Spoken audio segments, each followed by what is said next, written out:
درباره وی مجاهره ام هنده که بسکنین هرچند هزولان سیاسیان عراق هم شیعه هم سنه هم کرد چاوره وی که بون که دادگاه فیدرالی ایلو بریاره که یک لاکر بدتن درباره قانونی یا نقانونی یا یکم دانشنا سروکاتیا پارلمانتوا عراق نه ایک لدادگاه نکاری بریاره بدت پاشخص بو 25 و مه که بریاره داویه بدت آیا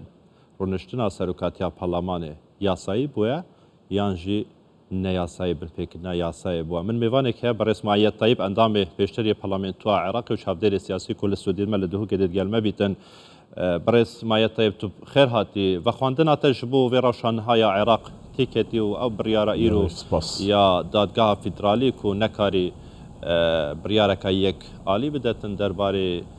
قانونی یا نقانونی یکم دانشنا سروکاتیا پارلمانتوا عراق شوی که گشتی تو شاو تماشای ویراش عراق که شپاندن تبو ویراشی چیه؟ بله سپاس سلاف بو هوا بو بینرین هجا راستی اف بریارا دادگاه فدرالی بریارا که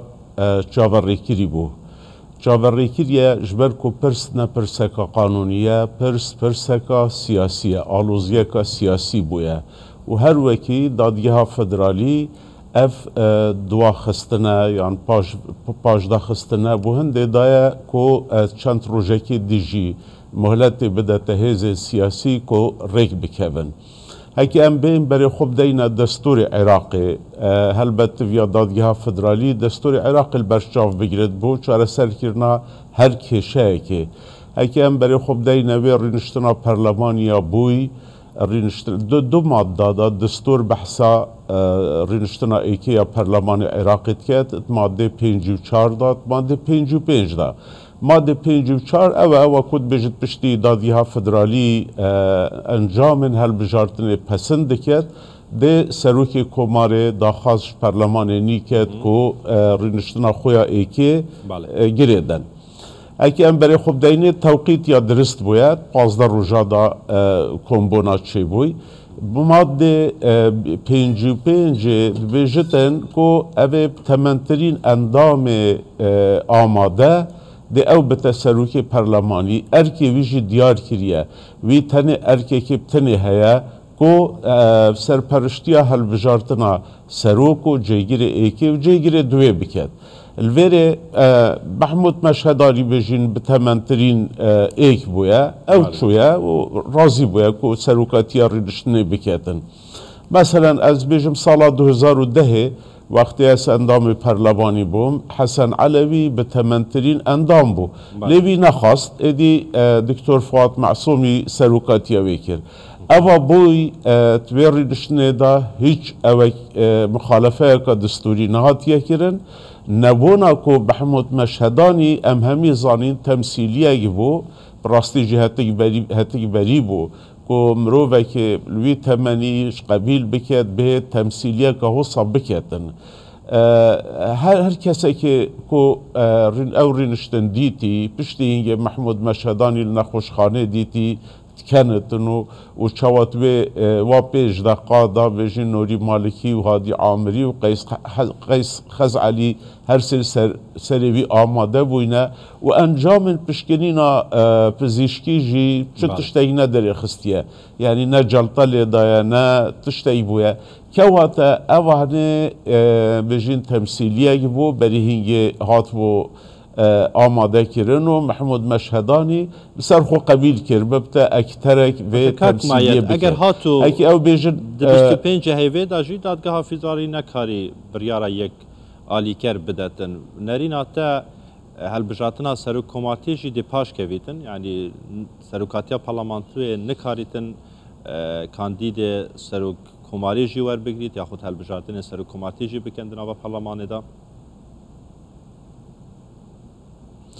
اب خو پراستی جی ابا دادگاه فدرالی کری هیچ پیوندیه که بسپوریاوی به اختصاص وید نبویه و اف بجین مماطله دادگاه فدرالی بریاره کاوسای آشکرا دا ابا وید یهیند که دادگاه فدرالی ارکی خورانا بتن و دادگاه فدرالی الویدر که یا بویا لاینگر و یا لجیر بجین فشار سیاسی اجبر کو دادگاه فدرالی بری هر کسی که پتر وید یا بجین خمخور بج دستوری اوه توقیتات دستوری تیگدان نکه اگر او ریشتن پریوه چوبا ام ماوه سیه روژادا تویا سرو کمارکی نی بیتا هل بجارتن دادگاه فدرالی اوه هنه نه پرسکا قانونیه باوریا من هکه اوه پرسکا قانونی باوه که پرسکا قانونی چوبا دادگاه فدرالی یعنی هر دادگاه فدرالی دادگاه کدیا فدرالی یا سربخوبا تویا همال دسپی که رد کربا چه تشته که مخالفی دستوری الویرنشنه نهات یکرن از بجمته کو سروکی بتمن وقتی او چو ده دیو داهید و دیو داهید حتی دماهیه پاشت بجد سروکی پرلمانی و جیگیر ایکی و جیگیر دوی اغلبیه مطلق یعنی پرانیا رهایی 165 کرسینه سروکی پرلمانی 200 دنگای هات که هل بجارتن جیگیر ایکی ب 182 جیگیر دوی ب 108 که واتا نکه چتشته که مخالف هاتیه کرن که دادگاه فدرالی هنده پیوب میند هنده دریج بکید که بریارا خونه داد از بجم جبو که مخالفه دست پیکی ها چه بوی شین 25 جی پاش بخن دمینتن او هر وکی یل هیویا هیزن سیاسی که ریگ بکیون ناف خودا و پاشیده بریارا خو بدد بریاراوی هر چوابتن از بجم دماهی که جی بریاراوی دی او بد که رینشتن یاسایی بویا و رینشتن چه مخالفه نکرینه لی نوید نکه بیجد تمام بین سر کاندید سروکاتیا سرو کماری عراقی که نها کسین زور تقدیم کرینه سیوین خو پیشکش کرینه جبو سرکوماتی از بارم ین کردان نزدیکی 10 کسان سیوین خو پیشکش کرینه لسر او ناکوکین دنابرا پارتی دموکراتی کردستان و یکی نشمانی کردستان هیا لسر حتی نها کاندیدک لسر یک کاندیدی رکنه کفتنی هر دو آلیان کاندید هنه و خواندنا تبو و یکی چیه اف ناکوکی اگر بیتو بشت نوا پارلمنتوی دا خولا دانشتنه و کاریگری لسر رول کردان هبد حکومت دهاتی عراق دا ام هکه برای خوب دین تشتکی هید بجنه عرف سیاسی بری نکه امی پیک هاتین دست پیکه که سروک پرلمانی بو سرنابت سروک کمار بو کردابت و سروک وزیر بو شیعابتن هکه ام برای خوب دین دست پیکه کرد راضی بوینه و هزین دین سیاسی ناف پرلمانی دا فراکسیون دی آگه دارد کرد بجد اوه نونری میا اوه کاندیده میا هنجی دنگی خود بدنه برام بریوی ام جی دنگی خودینه بشت سرنام دی دنگی خودینه وی کسی ود ویتن ببت سروک پرلمان و بجنه شیعه جی دنگی خودینه وی کسی ود وید ببت سروک وزیر حتی بجین خولا سیه وصاب ریوشو خولا چاره تشتکی دی چه بو پارتی و ایکتی که 2000 سرکیده فراکسیونت واجد پرلمان عراقی دا پجمار اوانا هنگی هر ایکی کاندید خو بجین کاندید خو هبویا والویدری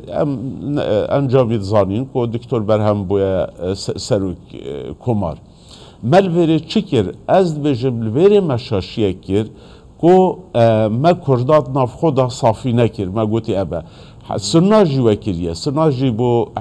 سروکاتیا پرلمانی خولا چوی وکر ویجاره جهر وکی وصابو بس او شیان بجین شیعه صدر و کردا رازی کن که دنگی بدنیم خرابیه و که ام بگله بلا 10 کس بر بلا 20 کس بر لا بس الوری تشتی گرنگ پارتی کاندید پارتی و ایکتیه یان بیجین رکفتنا پارتی و ایکتیه اگر چند بیجین فراکسیون دیت کرداجی هنه لی ام زانین که پارتی و ایکتیه که ریگ بکون دیکی کنه سرود وقتی ام بیجین شیعه و سنه مدویتین ام نشین ریگ بکوین سر ایکی امید بیجین ورن تدخلت بریارا مدا بکن yani em hatta sunna vekiliye, Kurda vekiliye, bes Şia ve nekiliye. Hatta na Şia edbejin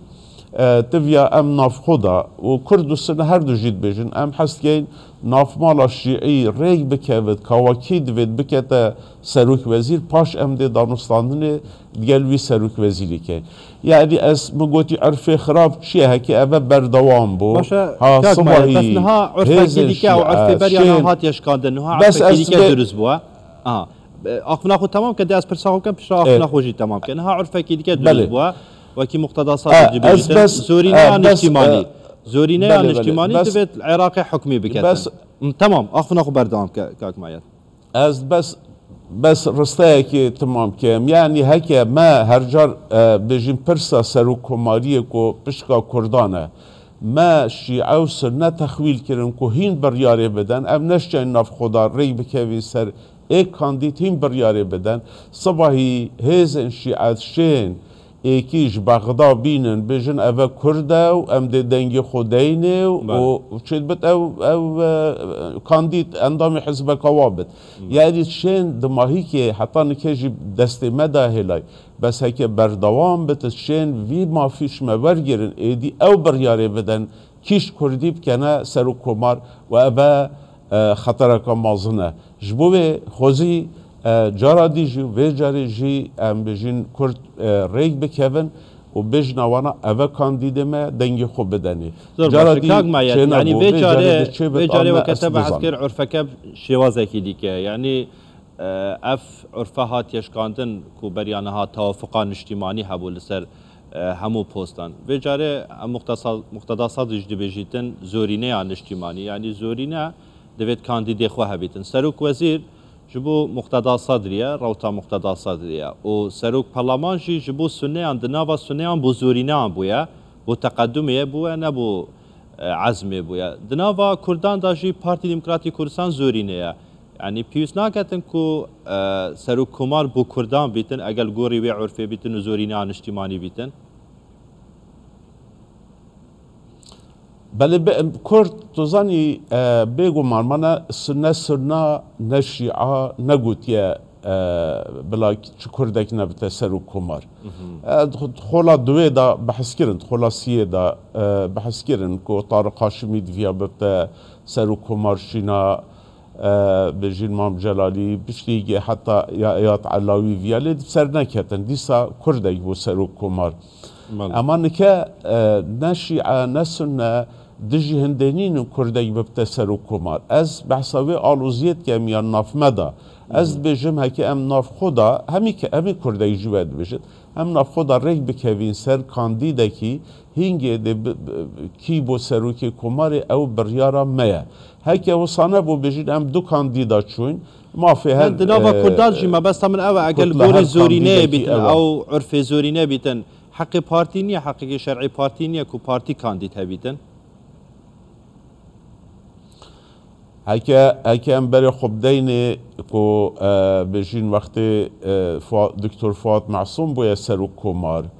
بارتي و ايكاتي چو گوتي گوت بلا پارلمانتاريت كرد همي كوم ببن و ايكي هل بجيرن بجين نافبرا هنگي بجين ركابري نافبرا دكتور برهمي دابو و دكتور فؤاد معصومي دا ايكاتي بارتي ري كفتن كو پارلمانتارين كرد البغدا ناف خود هل بجارتن اکیب کن ایک شو هل بجیرن او امزانین دکتر فؤاد هتا هل بجارتن توان او